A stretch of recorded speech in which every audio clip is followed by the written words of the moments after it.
So leave the extra room in front of you, leave the extra time to get where you need to be. And then also we have over 400 school closings and delays. You can go to our website, WNYT.com, or our app to check those out. 24 cancellations and delays at Albany International Airport, so check with your airline before heading out there. We'll be outside in the snow all morning. You can tweet us your pictures, hashtag BadWeatherBen, post them on our Facebook page. We'll feature them throughout the day. Let us know what it looks like where you are this morning. Right now reporting in Albany, Ben Amey, News Channel 13. Ben Amey joins us live from the TU Center, and he's got reaction to the news, and this is big doings, Ben. Absolutely. Good evening, Benita. Well, picture, if you will, the year 2003. The Lord of the Rings Return of the King is tops at the box office. Beyonce and Jay-Z's song Crazy in Love hits the radio. And it was the last time the NCAA men's basketball tournament was here in Albany. Ben Amey joins us live from outside the Assembly chambers with the latest. Good evening, Ben. Good evening, Karen. Good evening, Jim. Well, the Assembly passed the Aid to Localities bill about 15 minutes ago, and now they've adjourned for the night. That was the only bill they were going to vote on tonight. They've adjourned until 10 o'clock tomorrow morning, and that still leaves a lot to be worked on this $154 billion budget. But members say, and we've heard this before, they're close. Ben Amey joins us live in the studio. He's got our Waste Watchers report. Hi, Ben. Good evening, Benita. Good evening, Jim. State officials pointed to tourism as the reason for pumping millions more dollars into the formerly part-time facility. Less than a year after it opened, the Lock E13 rest area in Canajoharie already has had millions of dollars in renovations, and it also has a new name. Just months after the rest area had opened, the state cut the ribbon on the new Long Island Welcome Center built by the state DOT. That prompted the Thruway Authority to ask for millions more dollars to renovate and rebrand the rest area as the Mohawk Valley Welcome Center. What we learned in Long Island was that we can create more jobs by promoting tourism by building welcome centers. The original $7.5 million facility was only meant to be open part of the year. The $4.5 million in renovations will allow it to be open year-round.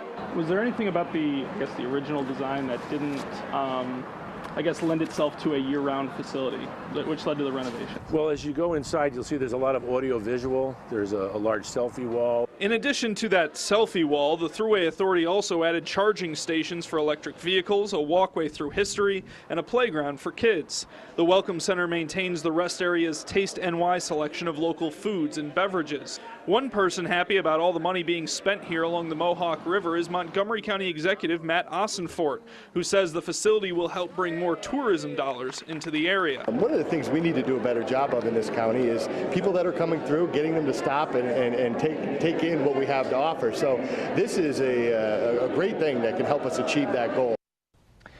We filed the Freedom of Information request with the Thruway Authority about the work on Lock E13 rest area months ago. They told us last month they would need until July to respond to our request. Reporting in the studio, Ben Amey, News Channel 13. It's supposed to be a time of celebration, a new restaurant opening in a small town. But it's the restaurant sign that has the owner and the village getting down in the mud. Ben Amey joins us live in the studio to explain. Ben? Good evening, Benita. Good evening, Jim. There's no putting lipstick on this one. A controversy over a scantily clad cartoon pig has a business owner and village at odds. And after all, it is a cartoon character. I mean, Porky Pig is naked as far as I know. Joe Kelly owns Busty's Brew and Barbecue Pit just off Route 4 in Whitehall. I thought the name was kind of catchy. You know, I'm here to make a living. You know, I figure I sell a lot of T-shirts and beer mugs is the idea along with the good food. He says this all started after he asked for a variance to the sign ordinance because of the size of the sign. That's when some in the village government voiced concern over Busty the Pig's lack of clothing. So they told me that I needed to fix the sign, shave off her nipple and cover her bosom, and if I complied, then I could put the sign back up, no problems. But the village called Kelly last night and said there would now be a public hearing on the sign. That's when Kelly started a petition in support of Busty the Pig. It gained hundreds of signatures. Well, the sign is up now, and the owner says that it's here to stay, and those we spoke with in the village of Whitehall say they think the people who are against the sign are just being a stick in the mud. I think it's somebody trying to get by in this little town with a business, and I don't see anything wrong with it. Oh yeah, I think it catches a lot of people's eyes, but you know, each his own. It's only going to pull more business into this local community that could definitely use it. There's nothing bad about the sign at all. Kelly says the village called him as we got there today to tell him the sign can stay. No public hearings, no need for more modifications. Hopefully this puts the end to it and we're all said and done, and I can get back to running these businesses and not playing politics. That's not my game. Now, we tried a number of times to get in contact with the village of Whitehall today. The town and village clerks were not in, and we were not able to get a hold of the mayor despite a number of calls. Reporting in the studio, Ben Amey, News Channel 13. Tens of thousands of people are without power in the capital region tonight from this storm system. Ben Amey has been out finding storm damage. He joins us live now from Niskayuna. How is it out there, Ben? Well, Jim, I have to say, we didn't have to look too far to find a lot of storm damage. We found some in Rensselaer County. We found some in Cohoes, just down the street from where that guy got struck by lightning. And here in Niskayuna, this tree came down about 7:45 tonight. The homeowner tells me that he and his son were inside, thankfully, on the other side of the home when this tree came down, multiple punctures through the roof. The worst part is the family tells me that they had just put this home on the market. They've now pulled that listing, but we've seen these damage like this throughout the area. In Cohoes, like I said, there was a tree that went down through someone's kitchen. The neighbor tells me his daughter was playing outside just before that tree came down. You'll hear from her coming up tonight at 11. But we've, again, about 20,000 customers without power as of about 9 o'clock this evening. National Grid crews are out. They're working to restore power, but we're seeing a lot of damage just like this across the area as we're cleaning up from another storm after we had one just a couple of weeks ago. Right now, reporting in Niskayuna, Ben Amey, News Channel 13. Jim? All right. Thanks very much, Ben. To go on the service. Charlie Kapner is 99 years old, but he still remembers the events of December 1944 like it was yesterday. That's when he took part in one of the most famous battles in American military history, the Battle of the Bulge. We did our job, and that was what we were supposed to do. Kapner was born in New Jersey, and his family moved to Albany when he was in 3rd grade. He served in the New York State Guard before joining the Army and the 87th Infantry Division. Nicknamed the Baby Division, it was dominated by soldiers in their teens or early 20s, who considered the 25-year-old technical sergeant an elder. So I was the old man, one of the old men. During his deployment, Kapner took pictures with film that his brother sent him. Many of those pictures live today in his regimental book. The 87th landed in France in early December 1944. They fought at the Battle of Metz and were about to head into Germany when the Nazis attacked. The weather was not good, so there was very little air cover, and that was part of the problem with the Bulge. They had no protection from overhead. Kapner was part of a 4-man crew assigned to run a radio. The division took a number of Belgian towns in heavy fighting as they pushed back the German offensive. Kapner wasn't the only Albany native in his company. Nelson Moore grew up in Pine Hills, graduated from Albany High School, and joined the Army as a medic. Moore was killed on January 5, 1945 during the American counteroffensive. He was 25 years old. I remember him, and I think about all the ones that didn't make it back, a lot of them. The 87th moved into Luxembourg and then Germany as Kapner took pictures along the way. They help him remember that cold European winter of 1945. The Germans were on the run pretty much, and we would go through village after village, which had been bombed out.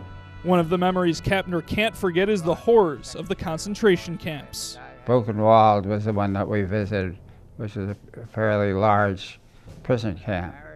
Looking back on these memories, Kapner talked about the importance of Veterans Day now and in the future. The most important is to remember the soldiers who no longer came back. We hoped that that would be the end of wars. That is what they called it. Unfortunately, it didn't turn out to be completely true. Ben Amey, News Channel 13.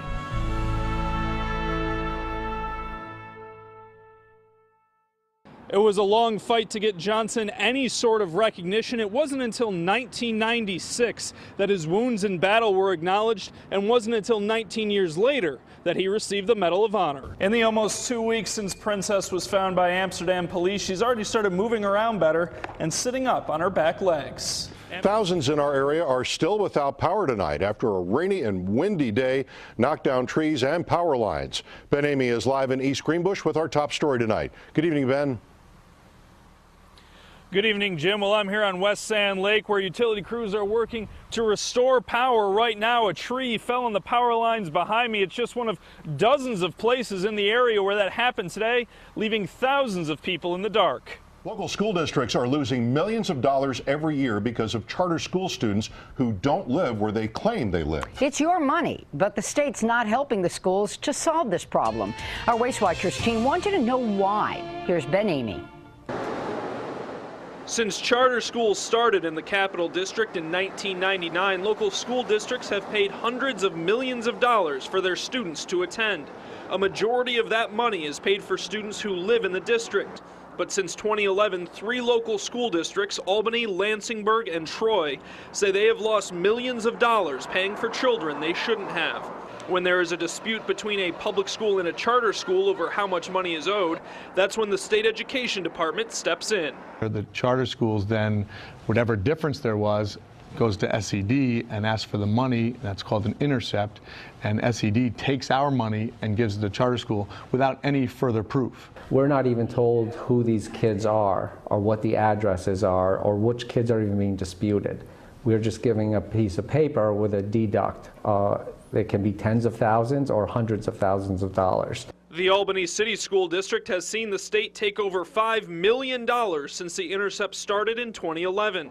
Troy lost nearly $2 million last school year alone. $1.8 million could go a long way in a combination of, added program to support our kids and to help the taxpayers. And when the money is taken, schools say they are given very little notice. We don't know which students it is for. We just have a dollar amount that we find out they're taking approximately 2 to 3 days before it's taken.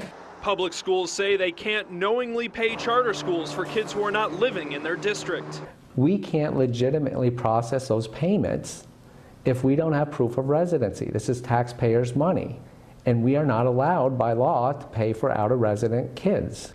So what are your tax dollars paying for? Well, in May of 2014, Albany taxpayers paid for a kid who supposedly lived here to go to a charter school. That's over $14,000 of your money taken by state ed for a child whose address was an empty lot. And in October of 2014, Albany taxpayers doled out another $14,000 for a child who supposedly lived in this boarded up home. Albany School District knew that no one lived here, but state ed still took the money anyway. The process, it was just too easy as it's designed for the charter schools to just say, well, we don't have to do any paperwork. We'll just file with the state and we'll get our money. The districts say that state ed can fix this problem very easily by implementing some common sense solutions they've suggested to the intercept process. A real simple solution is, if there is an intercept filed by a charter school, that the charter schools are required to provide proof of residency of those students that's current. All 3 districts we spoke with say they will follow the law when it comes to charter schools, but want to do right by their own students and the taxpayers. What we want, the ideal solution is to only pay for those students that actually live in Troy.